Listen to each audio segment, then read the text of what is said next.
po si Rydidan S. Aguilar na sa pangkat 3, Section Luke, ay kasalukuyang nag-aral sa Montessori de Santo Niño, May Kawayan. Inyong tunghayan ang aking hinandang simpleng presentasyon na pinamagatang ating pag-usapan, mahal nating May Kawayan. Ang May Kawayan ay tinuturing isa sa mga pinakamatandang lungsod ng Bulacan.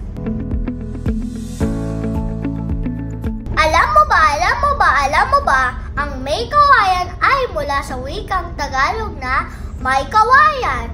Dahil ang lugar na ito noon ay kakikitaan ng maraming punong kawayan.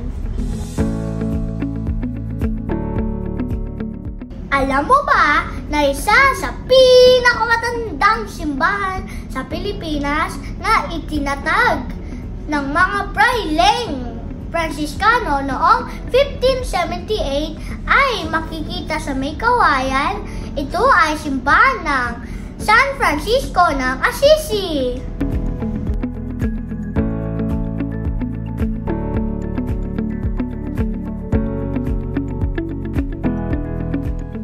At alam mo ba na ang lumang munisipyo ng May Kawayan ay isa sa mga istrukturang naitayo noong panahon ng mga Amerikano. Bagamat maraming bahagi nito ang na-renovate na, nagsilbing itong sentro ng pamahalaang lokal sa loob ng maraming taon.